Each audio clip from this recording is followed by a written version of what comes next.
Baik, kita lanjutkan ya. Sekarang yang mungkin sudah ada hitungannya, kita mulai dengan pembahasan dari sisi kepemilikan modal perusahaan korporasi. Jadi modal sebuah perusahaan korporasi itu sering disebut juga dengan stockholder equity, shareholder equity, ataupun corporate capital. Ketiga-tiganya ini merefer hal yang sama. Jadi sebenarnya ini adalah model pemilik untuk perusahaan korporasi, gampangnya seperti itu ya. Bagian ekuitas untuk perusahaan korporasi di neraca atau di statement of financial position ini terdiri dari dua bagian. Bagian pertama adalah yang bersumber dari pemilik saham atau yang sering disebut dengan share capital.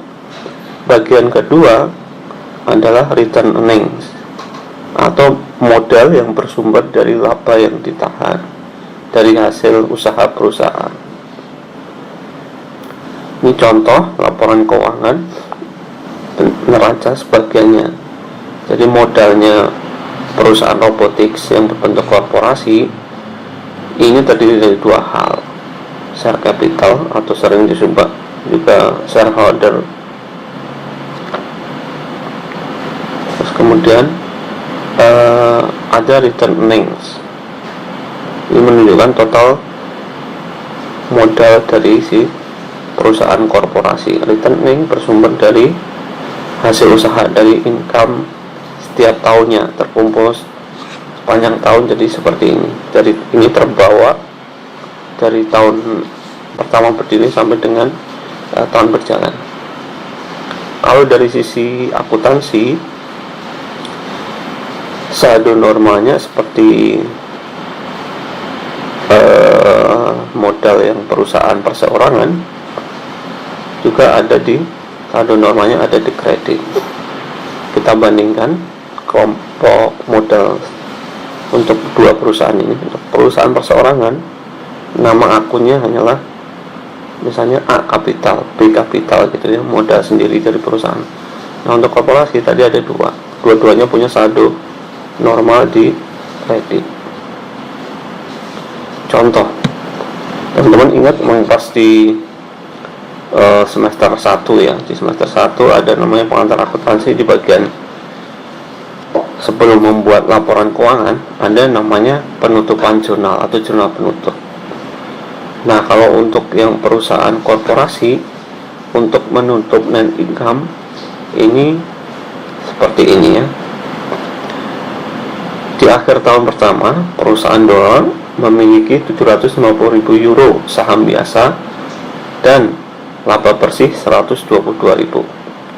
Diminta untuk menyiapkan jurnal penutup atas net income tersebut dan bagian ekuitas dari perusahaan yang ada di akhir awal tahun.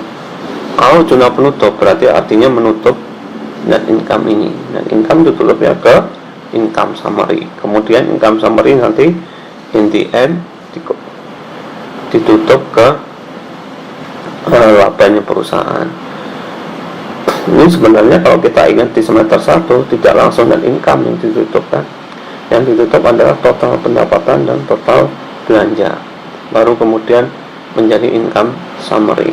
Cuman ini untuk memperingkas karena materi itu sudah dibahas di semester 1, jadi tidak perlu sampai sedetail itu. Net income saldo awalnya adalah di kredit. Kredit kan ya, karena dia untung. Kalau dia rugi adanya di debit.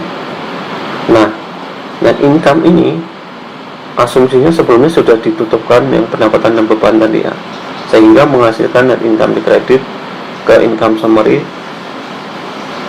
122.000. Langkah berikutnya adalah menutup ke returning, ke laba yang ditahan perusahaan.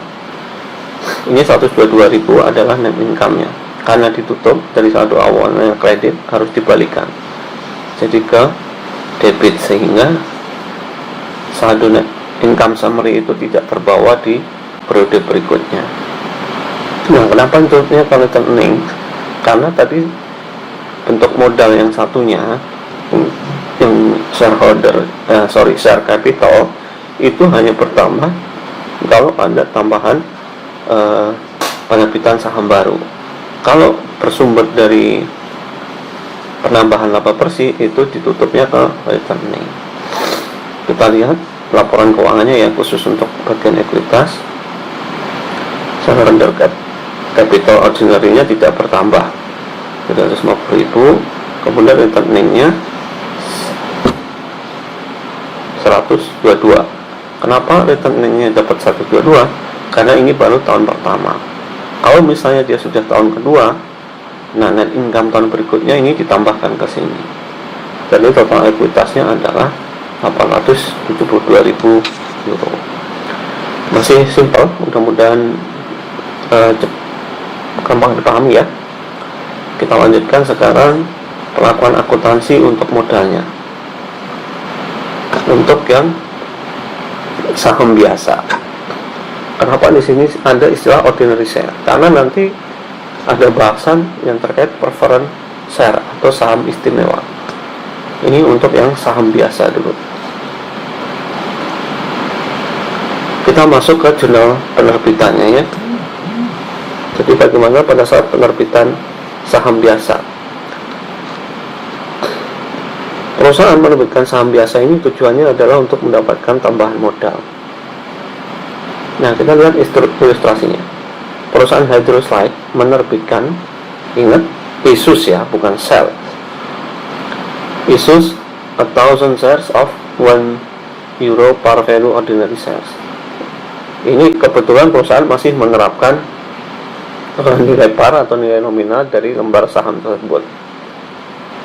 Diminta untuk membuat jurnal apabila 1.000 lembar pertama itu diterbitkan seharga €1 per share. Opsi kedua, 1.000 lembar tersebut laku di harga pasarnya 5. Nah, ini pengen menunjukkan bahwa nilai par ini tidak selalu sama dengan nilai pasar, nilai harga jual belinya di pasar ya. Kita lihat.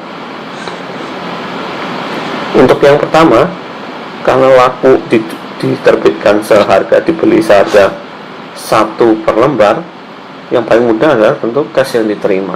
Cash yang diterima adalah 1.000 kali 1.000 lembar. Pasangannya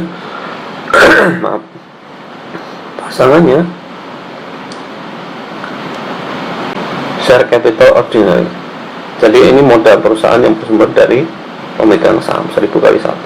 Nah, bagaimana dengan yang kedua? Yang kedua, ini perusahaan laku, sahamnya itu laku terjual €5. Berarti uang yang diterima 1.000 dikali 5. Berarti cashnya adalah 5.000. Nah, pasangannya apa? Pasangannya karena perusahaan ini menetapkan bahwa nilai par atau nilai nominalnya €1, yang boleh sebagai share capital ordinary ya hanya sebesar ini, 1.000 kali 1. Nah, selisihnya kemana? Wah, selisihnya seolah-olah ada keuntungan ya. Cuman ini tidak boleh diakui sebagai keuntungan. Lagi-lagi ingat, ini adalah issues, bukan sales. Jadi perusahaan tanda kutip yang dijual itu adalah saham atau kepemilikan, bukan barang. Kalau yang dijual, yang ditransaksikan adalah modal sendiri, akan nggak logis kalau perusahaan mengakui laba. Kalau perusahaan menjual barang, baik itu barang dagangan maupun fixed asset, wajar di sana ada untung rugi. Makanya di sini kita munculkan akun baru, share premium ordinary. Ini mirip kalau kemarin di bonds itu ada premium on bonds ya. Nah, kalau di sini share premium ordinary. Kalau di buku yang lain, mungkin di buku Warren, teman-teman barangkali bisa lihat di sana ada namanya paid in capital. Kalau di US istilahnya paid in capital. Ini sebenarnya sama juga. Nah, kalau teman-teman lihat kenapa di sini ada dash ordinary di sini ya. Ini untuk membedakan nanti yang namanya saham preference. Jadi di sini dipisahkan. Jadi saya ulang, kalau nilai penerbitannya lebih tinggi dari nilai par, selisihnya itu akan dicatat sebagai share premium ordinary, bukan ke gain on issues ya. Nggak mungkin, secara logika nggak pas gitu. Kalau jual modal kok mendapatkan keuntungan. Ini laporan keuangannya. Transaksinya tidak hanya bersumber tadi ya, jadi ada transaksi lain. Kita lihat nih share capital ordinary, terus di bawahnya ini langsung share premiumnya. Ini melekat gitu ya, biar memudahkan membaca bahwa pada saat perusahaan menerbitkan saham itu ternyata di pasar dihargai lebih tinggi dibandingkan nilai parnya atau nilai nominalnya. Nah, ini hasil operasi perusahaan. Sebelumnya, di video sebelumnya kita sudah bahas bahwa ada kemungkinan perusahaan ini memilih untuk tidak menentukan nilai nominal atau no par ordinary shares. Kita lihat di sini perusahaan tidak membuat nilai par dalam lembaran saham, tapi perusahaan menyatakan atau stated value seharga 5 euro. Atas penerbitan ini, sahamnya laku di pasar 8 euro. Stated value ini secara akuntansi diperlakukan mirip dengan par value. Mari kita lihat. Kita yang pasti cashnya dulu ya. Yang diterima adalah 8 euro kali 5 euro, 40.000 euro. Pasangannya yang pertama tentu share capital dulu. Share capitalnya dari mana? Dari yang stated value ini, 5 kali 5.000. Share capital ordinary 5.000 kali 5. Selisihnya lagi-lagi bukan ke gain, tapi ke share premium. Selisihnya ya. Kalau misalnya tidak ada stated value ini, perusahaan tidak menyatakan pada saat menerbitkan, kamu tidak menyatakan harganya berapa, kami ikut mekanisme pasar saja. Lebih gampang ya, jadi cashnya tetap 40.000. Nah, pasangannya apa? Karena tidak ada stated value, semuanya masuk share capital ordinary. Lebih simpel. Cuman perusahaan agak susah mau-trace gitu ya, perkembangan nilai pasarnya itu berapa, lakunya di pasar gimana dibandingkan dengan harga awal. Oke, kita lanjutkan.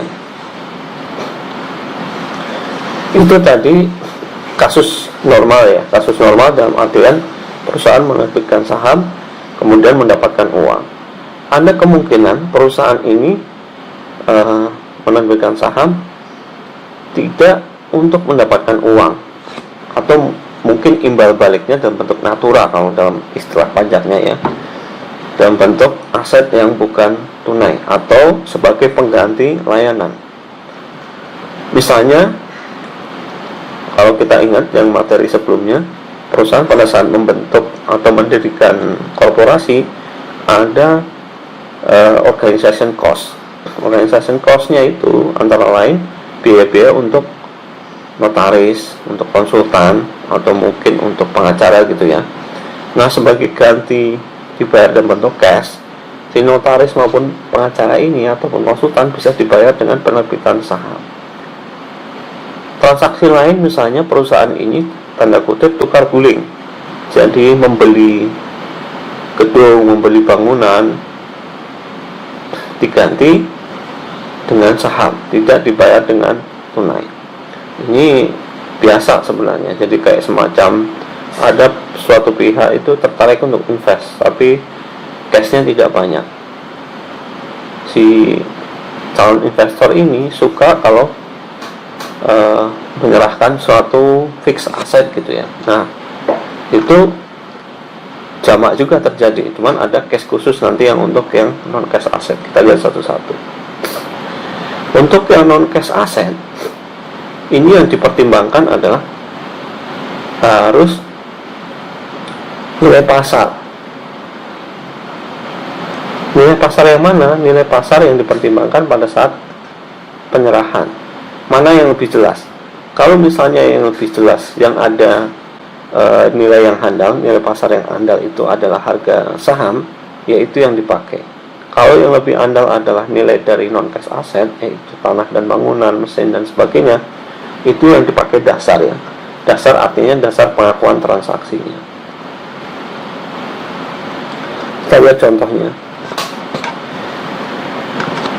Perusahaan pada saat beroperasi itu dibantu oleh seorang pengacara, bukan seorang ya, beberapa orang pengacara. Nah, dari kantor pengacara tersebut menagih sebesar 5.000 euro atas layanan yang diberikan. Para pengacara ini setuju untuk menerima 4.000 lembar saham yang memiliki nilai nominal 1 euro sebagai ganti pembayaran atas layanan mereka. Pada saat pertukaran tidak ada nilai pasar dari saham. Nah, karena nilai pasar dari saham tidak ada, yang paling wajar nilai yang digunakan adalah nilai dari si pengacara, kantor pengacara. Ini yang dijadikan nilai transaksi. Kita lihat. Perusahaan tidak menerima tunai. Apa yang diterima? Yang diterima adalah layanan pengacara. Karena ini terkait dengan dalam pembentukan, disebutkan dengan dibebankan ke organization expense, atau kemarin yang disebut dengan organization cost.